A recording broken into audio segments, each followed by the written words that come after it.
The plans for a house have the living room drawn as 4 inches wide and 5 inches long. The scale factor of the drawing is 1¼ inch to 1 foot.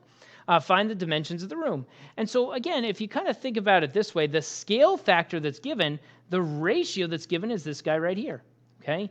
And it's a little bit weird because it's got a fraction, but it's just 1/4 compared to 1. Like that's literally the ratio.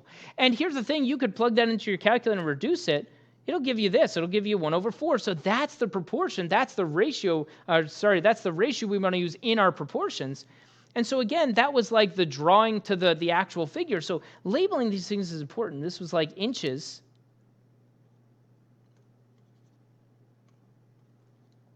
over feet.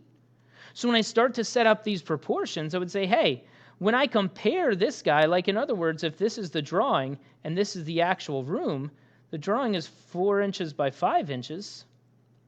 And the actual room, I'll say it's like X by Y. And so when I compare this, when I look at this, the ratio here should be the same as the ratio that was already given, the 1/4. In other words, when I compare this, the small to the big, 4 compared to X, it should equal the ratio of 1 to 4. Okay? Likewise, when I compare this guy, the 5 and the Y,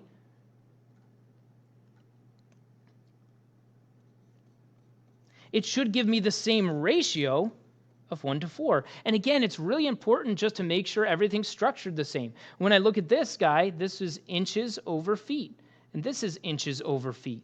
Okay? I have to make sure they're structured the same way when I set up my proportions. And now I can cross multiply. So here I cross multiply. X times 1 is the X. 4 times 4 is the 16. And see, that's telling me the dimensions of the actual room. Same thing with the next one. Y times 1 is a Y. 5 times 4 is a 20. And so what it's doing, it's giving me the actual dimensions of the room, 16 feet by 20 feet. Okay?